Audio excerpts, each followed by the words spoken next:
Shoutout ka at Asrapbakaraman 5007. Kumusta ako si Otako? Ito ang aking buod para sa anime na Forgot Hero. Kung gusto mo ang aking mga buod, mangyaring mag-subscribe. Nagsisimula ang kwento habang natutunan natin na ang madilim na Demon Lord na may pangalang Claudine ay nanguna sa isang grupo sa isang atake laban sa isang malakas na kaharian.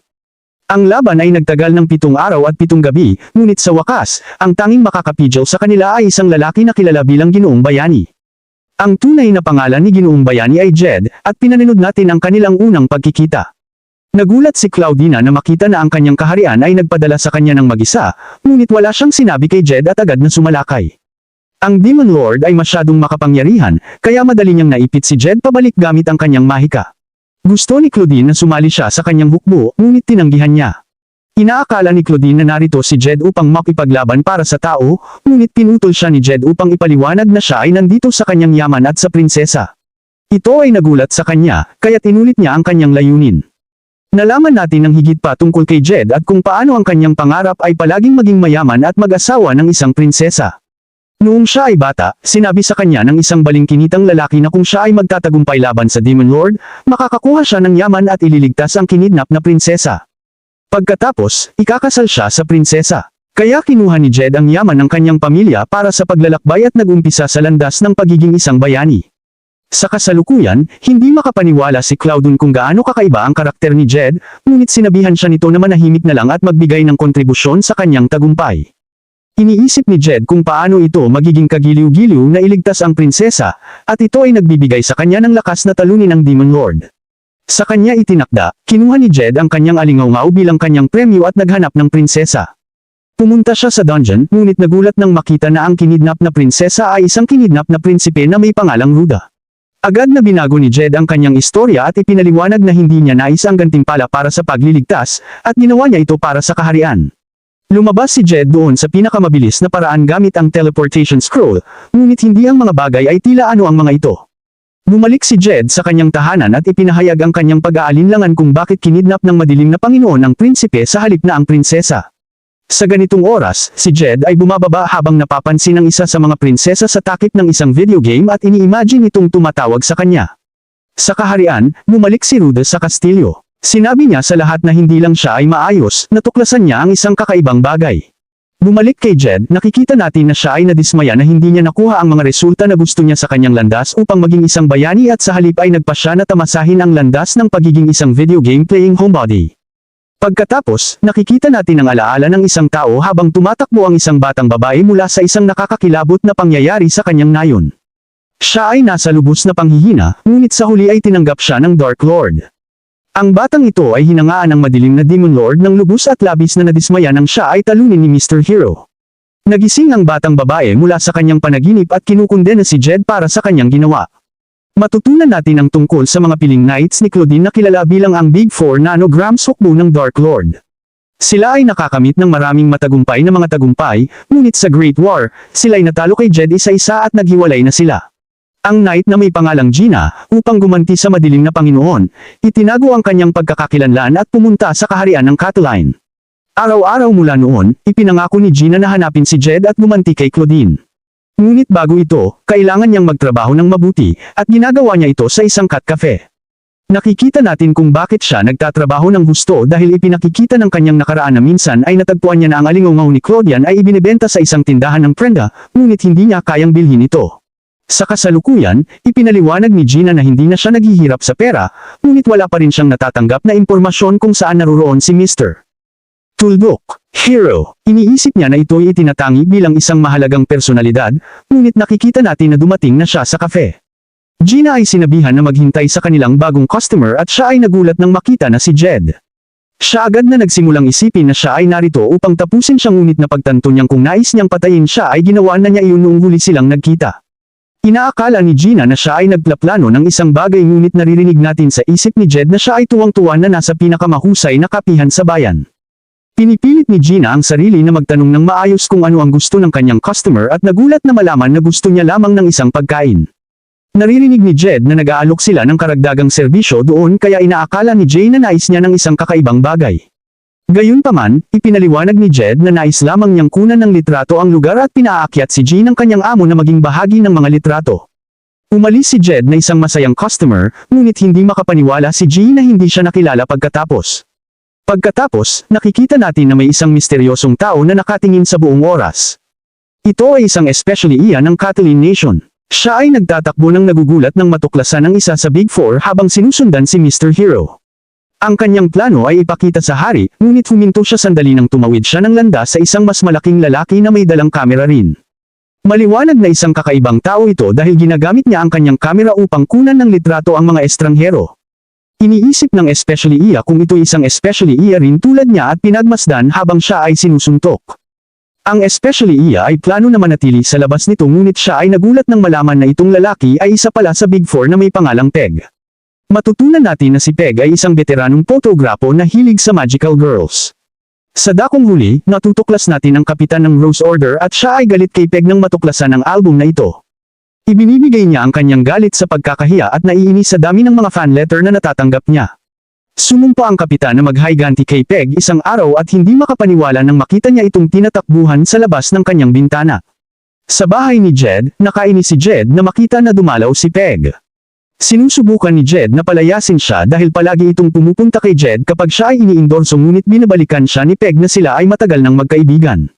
Tinuturo ni Jed na hindi siya kaibigan ng Big Four, na masakit kay Peg, ngunit ipinaalala sa kanya ni Jed na sila'y mga kaaway noong digmaan.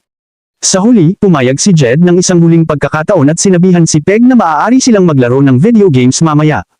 Binalaan ni Chad si Peg na huwag hawakan ang kanyang mahalagang koleksyon, ngunit sinabi ni Peg na gusto lang niyang tingnan at nagulat nang makita ang larawan ni Jed kasama si Gina. Tinanong siya ni Pat tungkol dito, at kailangan ng ilang saglit kay Jed upang maunawaan kung ano ang tinutukoy niya. Sa huli, naalala ni Jed at iniisip ni Peg na marahil ay talagang gusto ng dalawa ang isa't isa. Sa kaharian, nagulat ang hari na si Mr. Hero ay may koneksyon sa Big Four at sinabihan na si Prinsipe Ruda ang nagutos na sundan si Mr. Hero. Ang hari ay nagtataka kung ano ang ginagawa ni Ruda at nagdududa kung ito'y nais siyang lokohin sa pagpatay kay Mr. Hero. Isa sa mga general ang nagdedeklara na kinakailangang nagtagumpay si Mr. Hero kasama ang Big Four dahil imposible para sa kanya na mapatay silang lahat pati na ang Demon Lord ng kanyang sarili. Ang hari ay kumbinsido at agad na naglabas ng utos na lahat ng kanyang mga kabalyero ay hanapin at arestuhin si Jed ang bayani. Pagkatapos, sa sumunod na umaga, ilalabas nila ang parusa sa isa sa Big Four. Ang kilala bilang ang binaliwala na bayani, Rock Barhead, ay nasa bilangguan. Iniatake ang ilang gwardya, at isang misteryosong tao ang nagsabi kay Rock na ipapatupad siya. Madali namang nadama ni Rock na ito ay ang prinsipe, at ipinaliwanag ni Prinsipe Ruda na maaari niyang tulungan si Rock na bumalik sa madilim na hiwalay upang muling pagmulan ang hukbo ng Dark Lord. Inaalok ni Ruda na maging bihag, ngunit si Rock ay lubos na nadidismaya. Sumuko na siya at inihayag ang kanyang sarili na isang kabiguan. Nagagalit si Ruda, ngunit ipinapaalala sa kanya ni Rock na si Claan ay patay at wala siyang magagawa ng mag-isa. Desidido ang prinsipe na itutuloy niya ang kanyang plano ng mag-isa at nagpaalam kay Rock. Sa ibang lugar, tinanong ni Jed si pagtungkol kay Rock, at ipinaliwanag niya na si Rock ang panganay na anak ng isang pamilya ng espada. Napakalakas niya, ngunit sabi na mayroon siyang kapatid na mas makapangyarihan pa. Hindi alam kung bakit siya sumali sa hukbo ng Dark Lord ngunit may kinalaman ito sa alamat ng itim na dragon na si Doro. Batid si Jed ang alamat na nagsasabi na may kambal na ipinanganak sa kaharian ng Cartland, at isa sa kanila ay iaalay sa itim na dragon bilang kapalit ng kanyang walang hanggang proteksyon. Na-realize ni Jed na mula sa pagtatapos ng digmaan, may masamang mahika na nagmumula-mula sa Royal City at sinasabi na may mali sa bansang ito. Pagkatapos ng kanilang laro, nag-aalok si Jed ng pagkain, ngunit wala nang hiyasipag at humiling ng maraming bagay.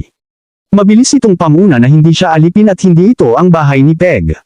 Sa pagbukas ng kanyang pinto, nabasag at nagulat ang mga lalaki nang makita si Gina. Si G ay narito upang maghiganti ngunit hindi makapaniwala ng kanyang mga mata nang makita niya ang dalawang lalaki na magkasama. Sa kanyang pagtatangkang linawin ang mga bagay, sinabi ni Peg na magkaibigan lang sila, ngunit mas lalong nagalit si Gina. Sa kanyang conclusion, si Pag ang nagudyok kay Jed papasok sa Kastilyo ng Great War, at kinumpirma iyon ni Jed. Kailangan pa ng isang pagsasaayos ni Pag sa pagpapaliwanag na siya'y niloko. Iniinit ang ulo ni Gina kay Jed dahil palaging siyang banibigo, at nais niyang bigyan siya ng lasa ng pagkatalo. Inuudyukan ni Jed na itigil niya ang kanyang pag-atake sa pagsasabi na tapos na ang digmaan at ayaw na niyang maging kaaway. Si Gina ay desperadong maghiganti, kaya't ipinagpatuloy niya ang kanyang walang tigil na atake at pinilit si Jed na umatras. Naiiwasan ni Jed ang lahat ng kanyang malakas na atake ng madali ngunit nagulat nang marinig ang tinig ng isa sa kanyang mga figurines ng prinsesa. Iniimahin niya itong tumatawag para sa kanyang tulong, at ang instinct ng bayani ni Jed ay agad na sumipa. Namangha si Gina sa kanyang bilis, at ipinaliwanag ni Jed na bastos ang mag-ano sa mga bagay ng ibang tao. Iniwanan niya ang kanyang sandata at nadama agad ni Gina ang kanyang lakas. Lumikha ng kaunting distansya upang magpatuloy sa kanyang atake, ngunit naghanda rin si Jed. Nakakagulat na bagahe, ginamit ni Jed ang isang silip ng kanyang daliri upang sirain ang lahat ng kanyang mga sandata kahit na sa kanyang napakalaking lakas. Nagdesisyon si Gina na ituloy ang kanyang pakikipaglaban, ngunit mabilis na napahiya at napagtanto ang tunay na lakas ng bayani. Nang malaman ni Jed na tila iniisip ni G na gumamit siya ng marurumi na paraan para talunin si Claudine, ninis siya. Ito ay insulto kaya't sinabi niya na pareho silang nagpapakita ng kanilang pinakamahusay sa kanilang laban. Isang laban para sa kanilang mga pangarap at dignidad na tila pagitan ng buhay at kamatayan ang kanilang naranasan. Itinuro ni Jed na si Gina ay dumating sa kanyang bahay upang tapusin ang kanyang buhay, at itinuring niyang handa ito para sa kamatayan. Ito ay parang isang banta, ngunit ipinaliwanag ni Jed na tapos na ang digmaan, at wala nang pangangailangan para sa sinuman na mamatay. Ito'y nagtaka si Gina habang iniisip ang panahon na sinabi sa kanya ni Sini na kung maaari, umaasa siyang walang mamamatay mula sa digmaan. Siya ay nagsimula ng umiyak, kaya't sinaway siya ni Peg dahil nasasaktan niya ang damdamin ng babae. Inaalok ni Jed na hayaang bugbugin siya ngunit sa kondisyon na doon tapos na ang paghihiganti. Pangako niyang hindi siya tatutol ngunit palihim na maghahanda ng depensa. Iniisip niya na ligtas siya ngunit nagkamali siya dahil ang suntok ni Gina ay isang pamilyang tinatawag na Pearson Shield. Isiniwalat ni Gina na magkakaroon lamang siya ng pahinga mula sa paghihiganti at nagsumpa na patayin pa rin si Jed balang araw. Sinabi ni Jed sa kanya na siya ay matigas ang ulo ngunit may nadama siyang kakaiba at sinabi sa dalawa na sila ay napapaligiran. Ang check sa labas ay nagpapakita na may hindi bababa sa 100 na mga sundalo. Maliwanag na ang mga puwersa ng hari, kaya't iniisip ni Jed na siya ay hindi ang target. Sinabi ni Gina na walang sumunod sa kanya, kaya't hindi sila maaaring habulin. Sa pangyayaring ito, ipinakita ni Jed kay Gina na kung may problema, kailangan lang nilang ibigay si Peg sa kanila. Sa labas, naghanda si Mage Zar para sa isang atake, ngunit nagulat sila nang makita na ang kanilang mga target ay lumabas. Sinabi ni Jed na siya ay tumulong na hulihin ang Big Four at sinabihan silang dalhin si Peg. Nagpasalamat si Zar sa tulong niya ngunit biglang sinabi na alam nilang nakipagsabuatan si Jed sa mga puwersa ng Dark Lord. Dahil dito, iniutos ng hari na si Mr. Hero ay dalhin sa katarungan. Sinikap ni Jed na ipaliwanag, ngunit hindi pumapansin si Zar at gumamit ng isang spell na tinatawag na Infinite Gravity. Ngunit nagulat si Zar nang makita niyang medyo makakagalaw pa si Jed at pinupuri ang dakilang si Mr. Hero na kahit nakatayo ay maari pang maglakad. Ipinalabas ni Jed na kaya niyang gawin ang higit pa sa pagtayo at ginamit ang isang spell na tinatawag na Magic Reversal upang iluhod ang buong bukbo. Salamat sa panunood ng unang bahagi ng aking recap. Mag-subscribe at i-ring ang notification bell para sa mga susunod na bahagi.